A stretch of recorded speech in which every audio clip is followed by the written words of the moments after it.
wabarakatuh. Selamat siang semua rekan-rekan para peserta diklat. Hari ini saya akan menyampaikan materi pembelajaran pemasangan bantalan dan rel, yang mana materi ini adalah pokok bagi teman-teman jalan rel. Sebelum memulai pembelajaran ini, marilah kita berdoa agar di dalam proses pembelajaran ini kita diberikan nikmat dan syafaat dari Allah Subhanahu wa Ta'ala, dan memberikan pembelajaran ini dapat diterima dan dapat nantinya pada saat setelah kita selesai dari proses diklat akan menjadi pengetahuan yang bisa dimanfaatkan di lapangan. Sebelum memulai pembelajaran ini, marilah kita berdoa bersama-sama. Berdoa dimulai.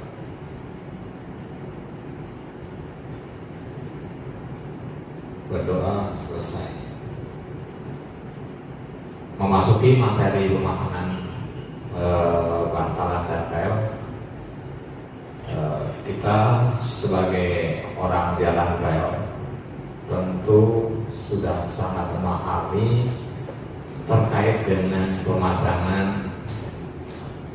bantalan dan rel, yang mana bantalan merupakan suatu tempat kedudukan rel untuk menjaga lebar spur ataupun lebar jalur yang nantinya akan dilalui oleh kereta api. Dari daftar isi materi pembelajaran ini ada beberapa item. Ini ada judul materi, kemudian ada daftar isi, ada kata pengantar, ada kurikulum. Ini kata pengantarnya, yang mana teman-teman bisa dibaca nanti di dalam pembelajaran pada saat nanti teman-teman sebelum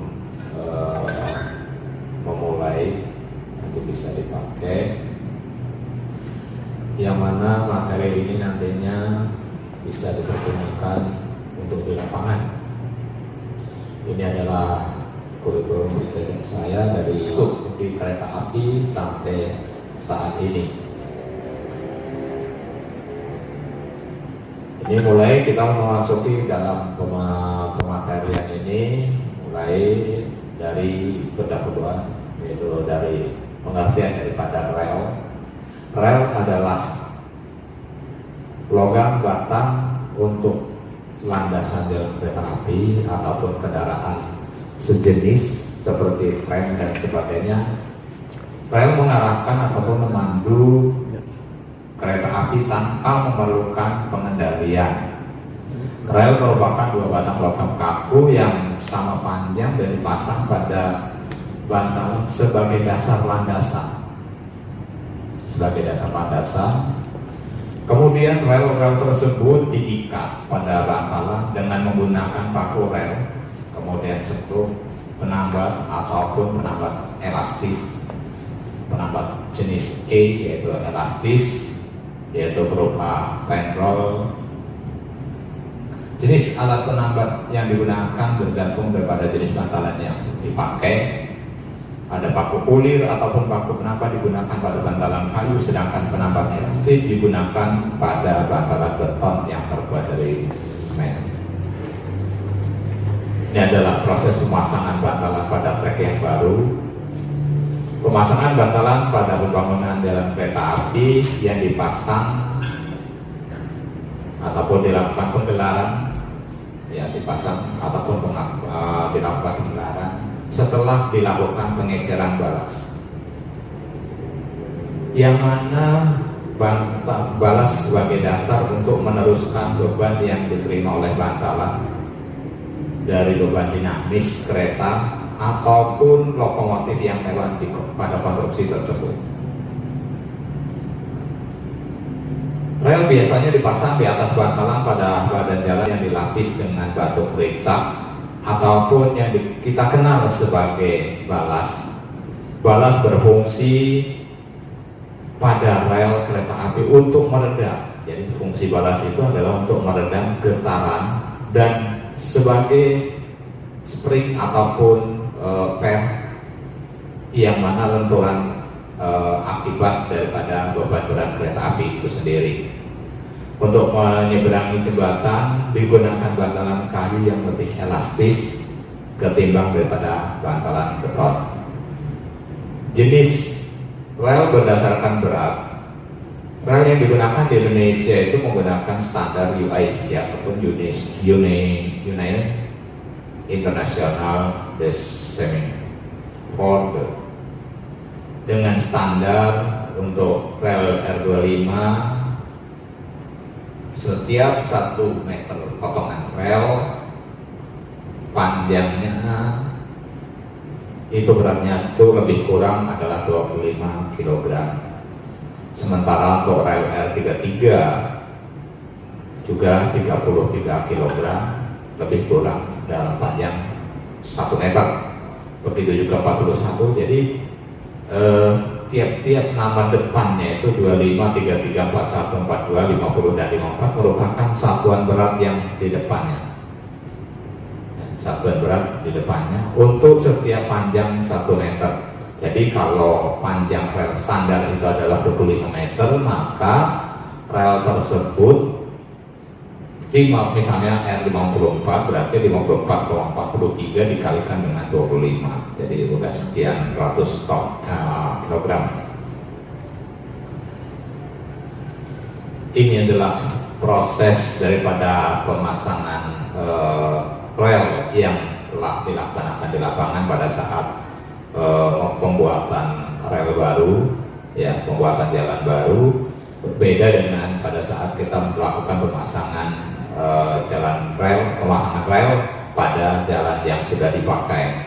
Pada saat jalan rel yang sudah dipakai, kita biasanya sudah menyiapkan di sebelah kiri dan kanannya, kemudian kita potong rel yang sudah terpasang, kemudian kita nanti dilepaskan semua alat penambahnya, penrollnya, tapi posisinya itu adalah bantalannya sudah full, ya sudah full dengan dipenuhi oleh balas. Kalau yang baru ini dia seperti ini contohnya, jadi balasnya masih dalam keadaan kosong. Jadi kita bekerja tidak terlalu buru-buru, tapi kalau yang namanya sudah terpasang kepada trek yang hidup, secara otomatis kita akan terburu-buru sesuai dengan window time yang diberikan, harus dan wajib diselesaikan pada saatnya.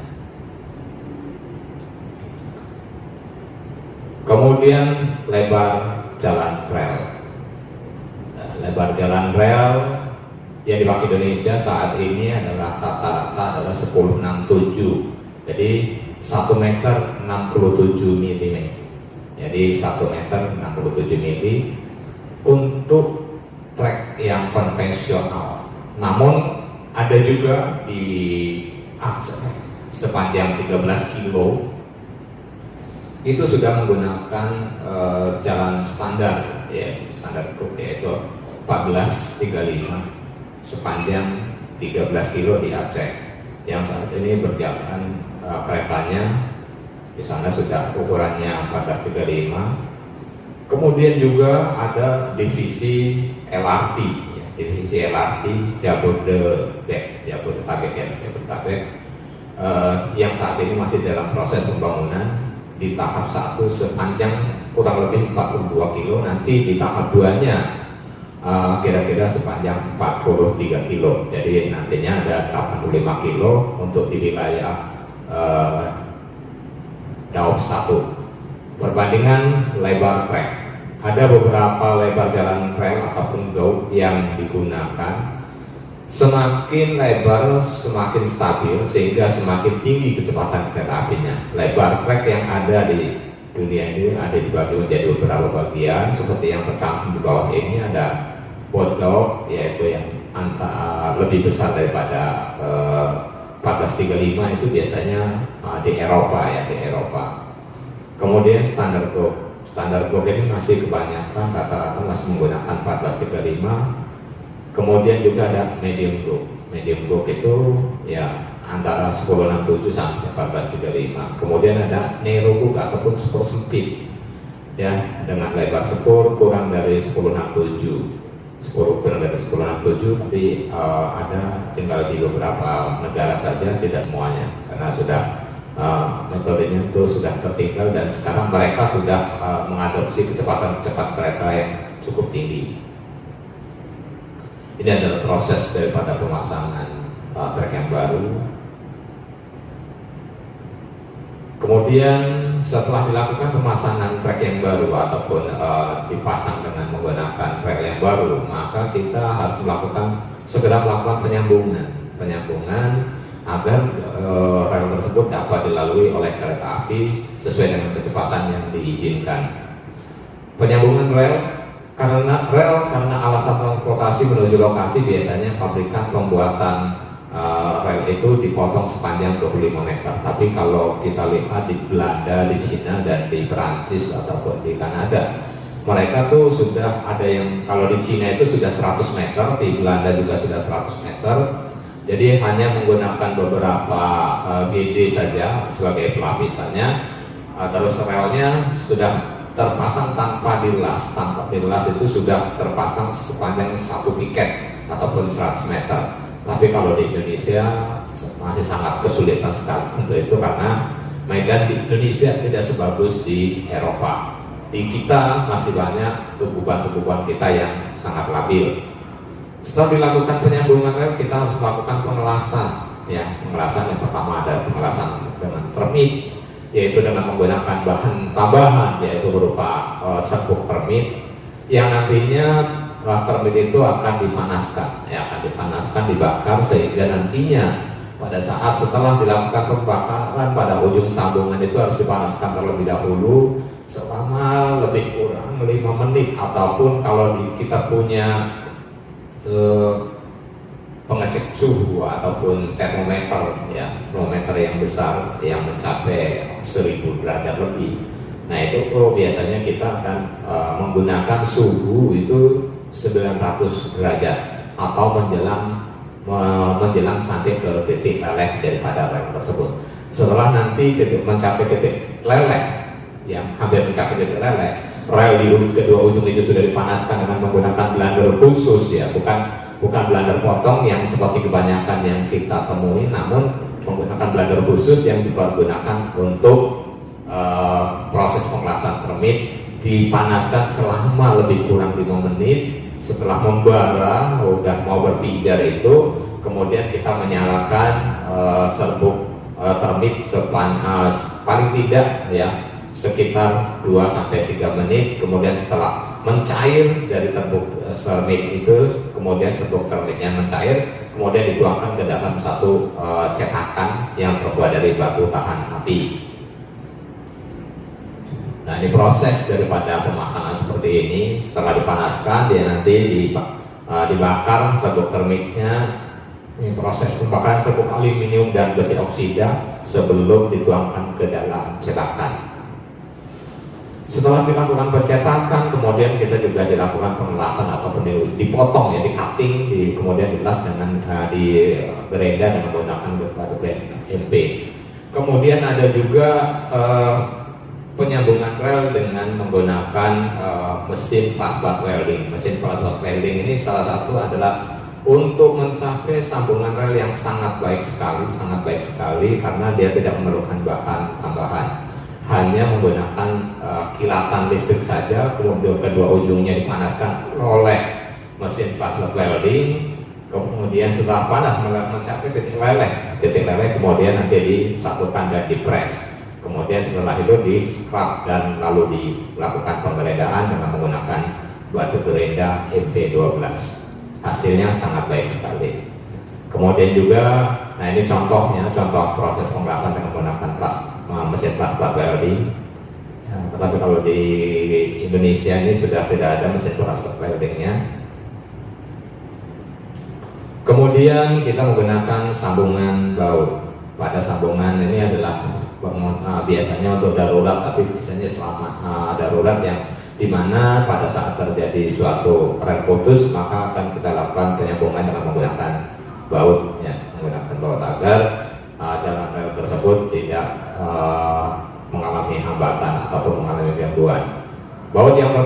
minimal harus 4 ya, minimal harus 4. Kalau lubang dengan menggunakan R54 maka dia lubangnya harus 6 ya. Kalau R42 dia ada 4. Nah, setelah sampai di penghujung tadi, maka diambil suatu kesimpulan jalan rel atau yang disebut jalur kereta api adalah jalan baja yang secara khusus diperuntukkan kendaraan yang berjalan menggunakan jalan khusus baik kereta api, lori ataupun tram yang tidak dapat berjalan di jalan kendaraan umum.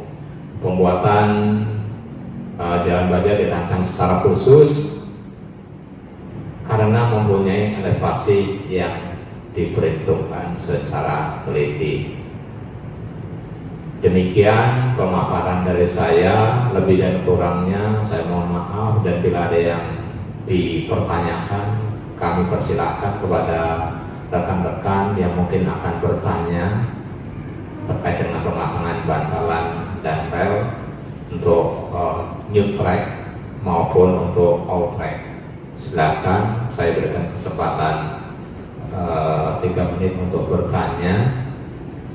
Kalau nanti tidak ada pertanyaan lagi, mungkin saya akhiri. Sampai ketemu di metode pembelajaran perawatan jembatan baja dan beton nantinya yang akan ketemu di hari Selasa.